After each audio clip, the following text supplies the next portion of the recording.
Bangladesh RSC মালিক কল্যাণ অ্যাসোসিয়েশনের পক্ষ থেকে তারা পরিবেশ অধিদপ্তরের সামনে পরিবেশ অধিদপ্তর দুর্নীতি এবং অনিয়মের বিরুদ্ধে কিন্তু তারা মানববন্ধন করছে। আমরা দেখতে পাচ্ছি পরিবেশ অধিদপ্তরের সামনে বাংলাদেশ আরএসসি মালিক শ্রমিক কল্যাণ অ্যাসোসিয়েশনের পক্ষ থেকে তারা কিন্তু পরিবেশ অধিদপ্তরের যে প্রধান ফটক আছে তার সামনে কিন্তু মানববন্ধন করছে এবং আমরা দেখতে পাচ্ছি তারা কিন্তু তারা স্লোগান বলছিল তাদের সাথে যে অনিয়ম এবং বৈষম্য হচ্ছে তার প্রতিবাদে কিন্তু তারা কিন্তু এখানে কিন্তু আজকে মানববন্ধন করছে। আমরা বেশ কয়েকজনের সাথে কথা বলবো এবং জানতে চাবো মূলত কেন তারা এখানে আজকে কর্মসূচি পালন করছে। সংগঠন ইতিপূর্বে যে সংগঠন বাংলাদেশ আরএসসি এই সেক্টরটাকে নিয়ন্ত্রণ করতো সেই সেক্টরটার নাম হলো ব্রামা মূলত একটি মার্চেন্ট অ্যাসোসিয়েশন এবং বাণিজ্য মন্ত্রণালয়ের থেকে তারা লাইসেন্স প্রাপ্ত। তারা আমাদের টেকনিশিয়ানদের বিগত কয়েক যুগ ধরে টেকনিশিয়ানদেরকে ব্যবহার করছে, কিন্তু টেকনিশিয়ানের জন্য কোনো কল্যাণকর কোনো কিছু আজ পর্যন্ত ওনারা করতে পারেন নাই। ওনারা যদি করে থাকেন তাহলে আমাদেরকে বলবেন, জবাব দিবেন যে আমরা টেকনিশিয়ানের জন্য এই জিনিস করেছি। আমার জানা মতে পরিবেশ অধিদপ্তর থেকে একটা ট্রেনিং দেওয়া হয় প্রতি বছরে, যা ইউএনডিপি কর্তৃক অর্থায়ন থেকে বিশ্বের বিভিন্ন জায়গা থেকে অর্থায়ন করা হয়। সেই অর্থায়নে তারা নিজেরাই একটা ট্রেনিংয়ের ব্যবস্থা করা হয়, মাত্র 2 থেকে 3 ঘন্টা অথবা একদিন, সর্বোচ্চ হয়তো 2 দিনের জন্য একটা ট্রেনিংয়ের ব্যবস্থা করা হয়, নামমাত্র ট্রেনিং। এই ট্রেনিংটা ছাড়া তারা আর কোনো কিছুই করে নাই। আমাদের টেকনিশিয়ানরা প্রতিনিয়ত বিভিন্ন হাইরেস বিল্ডিং কাজ করতে যেয়ে পড়ে মারা যাচ্ছে, পুঙ্গুত্ব বরণ করতেছে। বিভিন্ন পত্রপত্রিকা গত 1 মাস থেকে আমরা এখানে আসার মূল উদ্দেশ্য হলো, আপনারা হয়তো বিভিন্ন পত্রিকা জানেন যে গত 1 মাস থেকে আসাদ সিন্ডিকেট, ব্রাহ্মা থেকে শুরু করে পরিবেশের বিভিন্ন বিষয় নিয়ে বিভিন্ন পত্রপত্রিকা বিভিন্ন নিউজ হওয়ার কারণে আমরা এখানে আসছি। আমরা আগে জানতাম না, আমরা যখন এগুলো দেখছি যে আমাদেরকে ব্যবহার করে এই জিনিসগুলো হচ্ছে, তাহলে আমাদেরকে সোচ্চার হওয়া উচিত। সেজন্য আমরা সমস্ত টেকনিশিয়ানরা আমাদের ন্যায্য দাবি আদায় করার জন্য আমরা আজকে পরিবেশ অধিদপ্তরে এখানে এসেছি। আমরা কেন পরিবেশে আসলাম প্রশ্ন হতে পারে, বিভিন্ন সেক্টর আছে, আমরা পরিবেশে কেন আসলাম? আমাদের এই সেক্টরে যারা বিজনেস করেন, যারা উৎপাদনকারী প্রতিষ্ঠান, যারা ইম্পোর্টার, বিভিন্ন যারা আছেন, তারা লাইসেন্স নিতে হলে পরিবেশ অধিদপ্তর লাইসেন্স নিতে হয়। সুতরাং পরিবেশ অধিদপ্তর পারে এই সেক্টরটাকে সুন্দরভাবে সাজাতে। পরিবেশ অধিদপ্তর যদি ঠিক মতো মনিটরিং করে, যারা ইম্পোর্ট করছেন, যারা উৎপাদনকারী প্রতিষ্ঠান আছেন, তারা কিভাবে উৎপাদন করতেছেন, তারা গ্যাসের কি মূল্য আছে, গ্যাস কত টাকা দিয়ে কেনা হয়েছে, কত টাকা বিক্রি করতেছেন, এই জিনিসগুলো যদি প্রতি মাসে যদি ওনারা মনিটরিং করতেন, তাহলে আজকে এই সিচুয়েশন তৈরি হইতো না।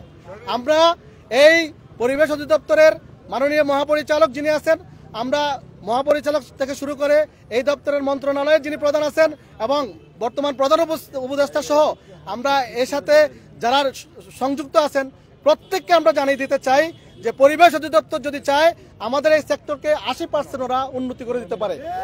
এই পরিবেশ অধিদপ্তর যাদেরকে গ্যাসের লাইসেন্স দিচ্ছেন, ওনারা ব্যবসায় বুঝে, যারা এই ট্র্যাকের সাথে জড়িত আছেন, যারা এই ব্যবসা বুঝেন, ওনাদেরকে লাইসেন্স দিবেন এবং অবশ্যই ওনারা রেট নির্ধারণ করে দিবেন যে ইম্পোর্ট যদি 10,000 টাকা হয়, 12,000 টাকার বেশি করা যাবে না। সেই গ্যাস কেন 10,000 টাকা কিনে আজকে আমরা 26,000 30,000 টাকা দিয়ে গ্যাস কিনতে হবে? এটা পরিবেশ অধিদপ্তর আমাদেরকে জবাব দিবে। আমরা এছাড়া আমাদের বিভিন্ন যে পণ্যগুলো বাংলাদেশে আসে, এয়ার কন্ডিশন অনেক গুরুত্বপূর্ণ একটা জিনিস। সেই এয়ার কন্ডিশনের যে পার্টস, যন্ত্রাংশ, গ্যাস থেকে শুরু করে যে জিনিসগুলো বাংলাদেশে আসে, সেই জিনিসগুলো যথাযথ পরীক্ষা নিরীক্ষা হয় কিনা আমরা জানি না।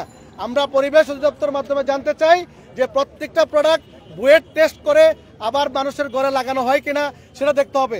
তা না হলে বাংলাদেশের প্রতিটি নাগরিকের ঘরে ঘরে এক একটা অ্যাটম বোমা রাখা হয়েছে।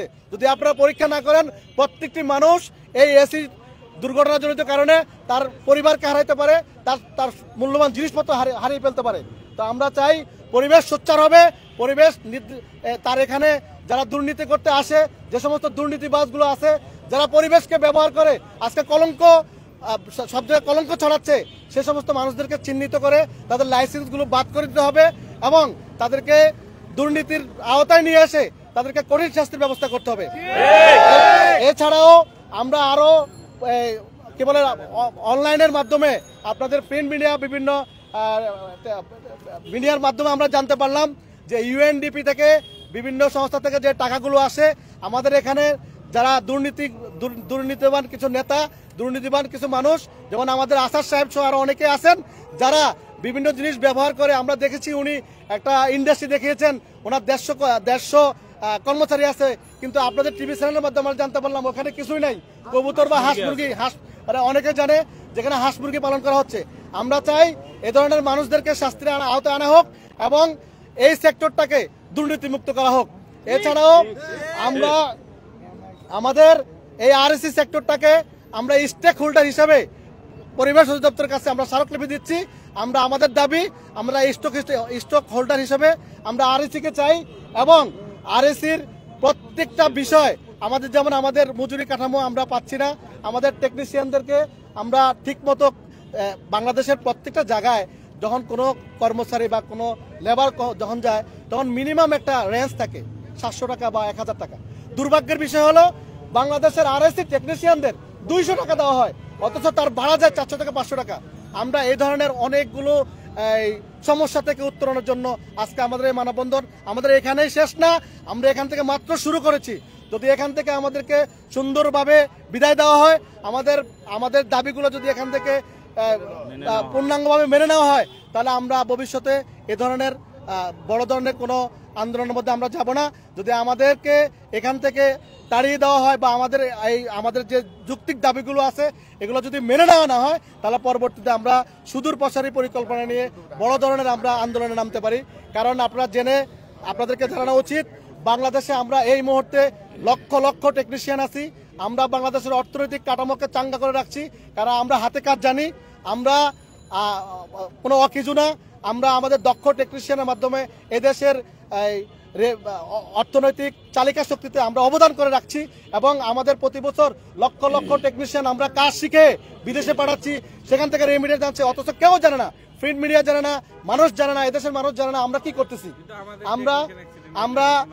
আমাদের সবচেয়ে বড় দুর্ভাগ্য হলো এই দেশের এত বড় একটা সেক্টর, এই সেক্টরের সব গভর্নমেন্টের পক্ষ থেকে কোনো ধরনের ট্রেনিং এর ব্যবস্থা, ট্রেনিং করে কি বলে ইউনিভার্সিটি হোক বা কলেজ হোক, এই ধরনের কোনো কিছু আমাদের নাই। অথচ আমরা বাংলাদেশকে ট্যাকল দেওয়ার জন্য, ধরেন আপনি ফার্মাসিউটিক্যাল থেকে শুরু করে গড় থেকে শুরু করে সংসদ ভবন পর্যন্ত এমন কোনো সেক্টর নাই যেখানে ফ্রিজ এবং এয়ার কন্ডিশন নাই। আপনি এই ফ্রিজ এবং এয়ার কন্ডিশন ছাড়া একটা মানুষ 1 সেকেন্ডের জন্য চলতে পারে না। আপনার প্রত্যেকটা জিনিস এয়ার কন্ডিশনের মধ্যে অন্তর্ভুক্ত। সুতরাং আমরা চাই আমাদের এই সেক্টরটাকে শিল্প হিসেবে ঘোষণা করা হোক, আমাদের এই সেক্টরকে শিল্প হিসেবে ঘোষণা করা হোক। আমাদের এই সেক্টর কেন শিল্প হিসেবে ঘোষণা করবে, আমরা আপনাদেরকে আমাদের লিখিত বক্তব্যটা আছে, এই বক্তব্য আপনাদেরকে দিব ইনশাআল্লাহ।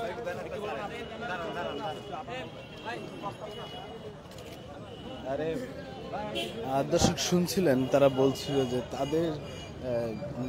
তারা মূলত তাদের সাথে যে পরিবেশ অধিদপ্তর থেকে যে তাদের সাথে যে অনিয়ম এবং দুর্নীতিগুলো হচ্ছে তারই প্রতিবাদে কিন্তু তারা কিন্তু পরিবেশ অধিদপ্তরের সামনে কিন্তু দাঁড়িয়েছে এবং তারা বলছিল তাদের এই যৌক্তিক দাবি যদি মেনে নেওয়া না হয় তারা কিন্তু পরবর্তীতে আরো কঠোর অবস্থানে যাবে। এমনটাই কিন্তু বলছে এখানে অবস্থানরত যারা আন্দোলনকারী আছে।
দর্শক আপনারা দেখছেন বাংলাদেশ আরএসসি মালিক শ্রমিক কল্যাণ অ্যাসোসিয়েশনের তারা কিন্তু 8টি প্রস্তাবনা নিয়ে কিন্তু পরিবেশ অধিদপ্তরের সামনে দাঁড়িয়েছে। যদি একটু বলি যে পরিবেশ অধিদপ্তর কার্যক্রম আরএসসি সংগঠনকে স্টক হোল্ডার হিসেবে অন্তর্ভুক্ত করা একটি স্বাধীন তদন্ত কমিটি গঠন করে পরিবেশ অধিদপ্তরের অনিয়ম এবং দুর্নীতির বিষয়ে তদন্ত করা, অধিদপ্তরের কার্যক্রম স্বচ্ছতা জবাবদিহিতা নিশ্চিত করতে কঠোর নীতিমালা প্রণয়ন ও বাস্তবায়ন করা, দূষণ মনিটরিং কার্যক্রমে ডিজিটাল প্রযুক্তি ও স্বচ্ছতা নিশ্চয়তা করা সহ যদি বলা যায় পরিবেশ সুরক্ষায় জনসম্পৃক্ততা বৃদ্ধি করতে নাগরিক অংশগ্রহণ নিশ্চিত করায় এয়ার কন্ডিশন সেক্টরকে একটি পূর্ণাঙ্গ শিল্প হিসেবে ঘোষণা করে এর সঠিক বিকাশ নিশ্চিত করা, সব বিভিন্ন মোট 8টি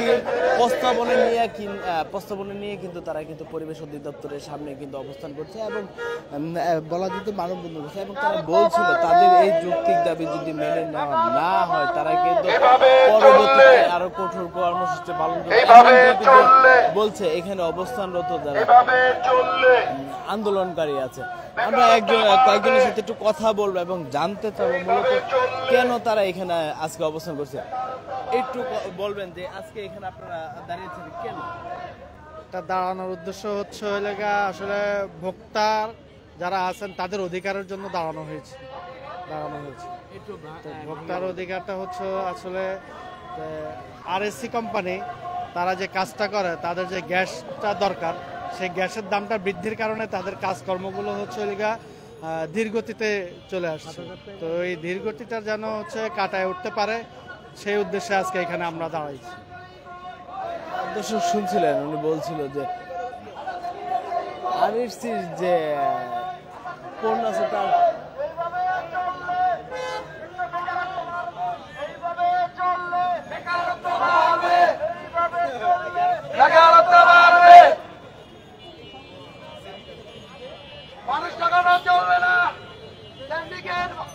সিন্ডিকেটের বিরুদ্ধে ডাইরেক্ট অ্যাকশন, ডাইরেক্ট অ্যাকশন, সিন্ডিকেটের বিরুদ্ধে direct action, action, action, direct action, আচ্ছা সিন্ডিকেটের বিরুদ্ধে ডাইরেক্ট অ্যাকশন, ডাইরেক্ট অ্যাকশন, আচ্ছা সিন্ডিকেটের বিরুদ্ধে, আচ্ছা সিন্ডিকেটের বিরুদ্ধে ডাইরেক্ট অ্যাকশন, দুর্নীতির বিরুদ্ধে ডাইরেক্ট অ্যাকশন।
এবং রেটটা বর্তমানে অনেক বেশি আর কি।